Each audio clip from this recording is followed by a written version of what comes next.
One of the things we look at when we're doing a full pelvic health assessment is we do a rib cage assessment. We look at the two sides of the rib cage and we look at the ribs' range of motion, and we also look at the angle that the two sides of the ribs make, called the infrasternal angle, which should be approximately 90 degrees. Now, when we look at someone and that rib angle is really open, we start to wonder if that person maybe is stuck in the inhalation phase of breathing and perhaps they don't have enough closure. Now remember that this is really important because the respiratory diaphragm works synergistically with the pelvic floor. So in order for the pelvic floor and the respiratory diaphragm to communicate and interact effectively, they both have to have good range of motion.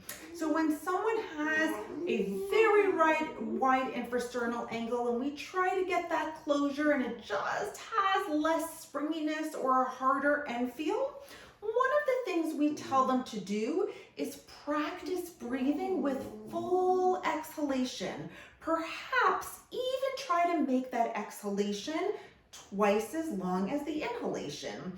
One of the things I tell people not to really try to focus on too much in the beginning is how broad their inhalation is. Because remember, we're thinking that they are kind of stuck in that inhalation phase. So for people like that, we tell them to focus on exhalation and try to make that exhalation as long as possible, or perhaps shoot for or aim for twice as long as the inhalation.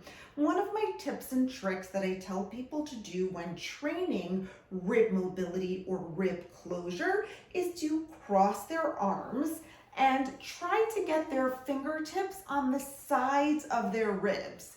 This will give them some guidance. It'll give you feedback as to what your ribs are doing. So you're gonna inhale, loosen your shoulders, don't hike them up like I was just doing, and you're gonna get a nice 360-degree inhalation.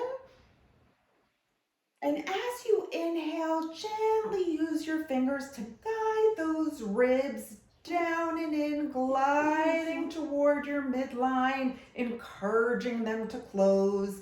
And this can really give you great information as to how you're doing, how your ribs are closing. Perhaps as you begin to train that closure, are you able to feel more range of motion? So go ahead and give that a try. Remember, in order to have good pelvic health, you need total body health, and that includes your ribs. If you found this video helpful, then please hit the subscribe button so you don't miss any other amazing videos.